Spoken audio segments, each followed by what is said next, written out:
Demikianlah hati berubah-ubah menyerupai rupa musim. Panas sepanasnya hati, deras sederasnya hujan, dingin sedinginnya salju. Berkobar sesulut-sulutnya api, menggelegar seperti petir, berwarna seindahnya pelangi. Sejuk sesejuknya embun. Demikianlah hati, dalamnya tak berujung, dasarnya tak bertepi. Rubah-rubah, rubah-rubah. Demikianlah hati, sakit tak berdarah, semau-mau datang dan pergi, begitu saja. Baik, Assalamualaikum warahmatullahi wabarakatuh. Gimana kabarnya semua pemirsa yang menyaksikan video singkat saya ini? Saya berharap semua dalam keadaan sehat walafiat dan kita masih menjalankan ibadah puasa di bulan Ramadan ini dengan penuh semangat, dengan penuh keikhlasan dan kesabaran, sehingga kita akan mendapat predikat sebagai orang-orang yang beruntung telah yang dipertemukan oleh Allah di bulan yang penuh berkah. Sepenggal puisi tadi saya coba bacakan, yaitu tentang diksi hati. Setiap manusia yang hidup di dunia ini, yang hidup di bumi ini, tentunya memiliki hati. Hati adalah perasaan yang dimiliki oleh kita semua. Bahwasannya hati ini berubah-ubah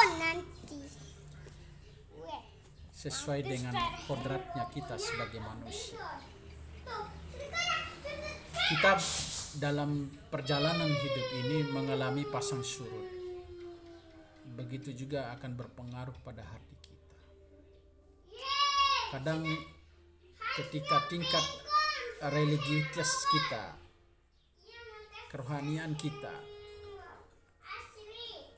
dekat dengan Allah Subhanahu wa taala, terutama di bulan Ramadan ini, hati kita ini terasa ingin selalu berada dan berbuat dengan tindakan-tindakan yang memberikan suatu rasa yang senang, tenang, adem, apalagi ketika kita melakukan rutinitas yang sifatnya penghambaan terhadap Allah Subhanahu wa taala.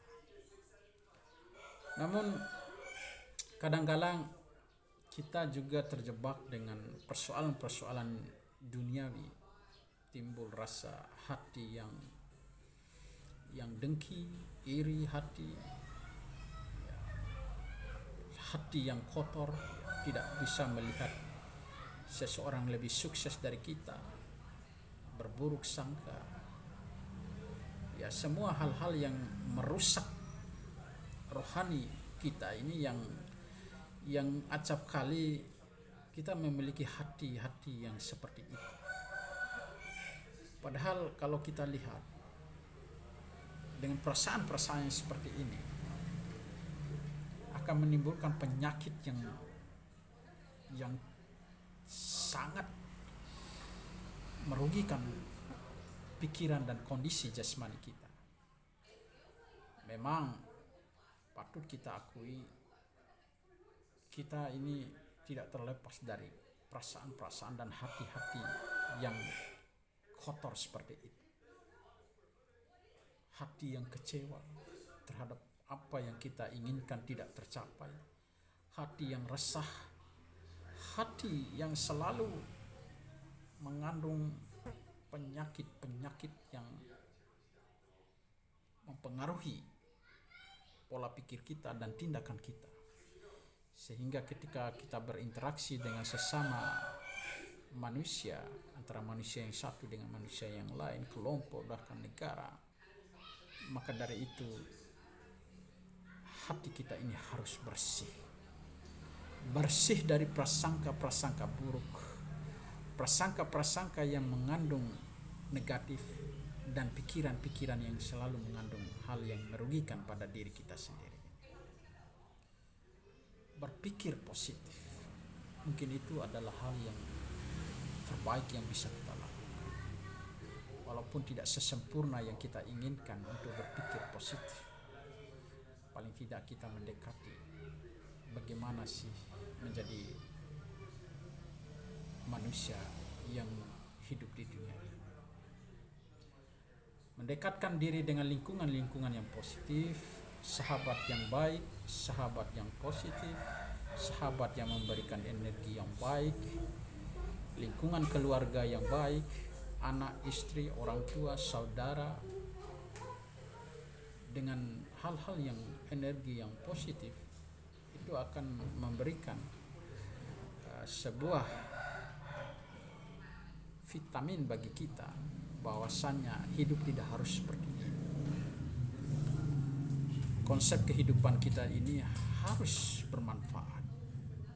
Minimal kalaupun tidak bisa bermanfaat untuk orang lain, minimal bermanfaat untuk diri kita sendiri, keluarga, saudara, orang tua, adik-adik kita, dan anak-anak kita.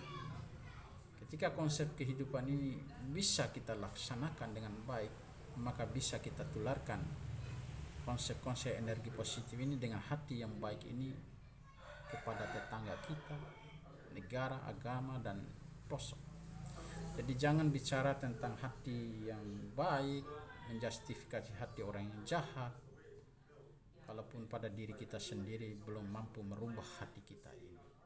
Maka dari itu, jangan pernah berpikir untuk orang lain kalaupun pada diri kita ini tidak mampu memberikan suatu lingkungan, suatu rasa, suatu hubungan yang baik di antara keluarga kita. Minimal jadilah pemimpin untuk keluarga, baru kau bicara tentang pemimpin untuk orang lain. Jadi jangan pernah mengurus urusan orang lain kalaupun pada diri kamu sendiri, ataupun pribadi kamu sendiri, ataupun keluarga kamu sendiri, kamu tidak mampu menjadi pemimpin bagi dirimu maupun keluarga. Jadi mulai hari ini, dengan video singkat ini, saya mencoba bercermin pada diri saya sendiri. Semoga di bulan yang penuh berkah ini memberikan sebuah energi yang positif, perubahan-perubahan yang positif setelah bulan Ramadan ini. Jadi bulan Ramadan ini bukan hanya sekedar rutinitas, ya, menahan lapar, buka puasa bersama, menghawan nafsu dan segala. Dan kegiatan ini adalah kegiatan yang rutin yang sering kita lakukan dari tahun-tahun, dari dekade-dekade, dari sejak kita kecil sampai setua ini kita selalu melakukan rutinitas. Pada intinya kemenangan dalam bulan Ramadan itu tidak ada yang lain, adalah adanya sebuah perubahan pada diri kita sendiri. Perubahan dalam berbagai macam aspek. Mungkin dari sisi religiusitas kita lebih dekat dengan Allah Subhanahu wa taala. Yang dulunya kita jarang ke masjid, kita lebih dekat lagi ke masjid hari ini. Yang dulunya hati kita ini selalu berprasangka yang buruk dan baik pada orang lain, yang belum tentu orang lain itu berprasangka buruk terhadap kita. Mungkin kita lebih berpikir positif. Nah, perubahan-perubahan inilah yang merupakan suatu hal yang monumental dari puncak dari keberhasilan, dari makna sebuah Ramadan itu. Hati yang bersih, hati yang tulus, hati yang sabar, hati yang ikhlas. Perubahan itulah yang menjadi capaian kita di bulan Ramadan ini.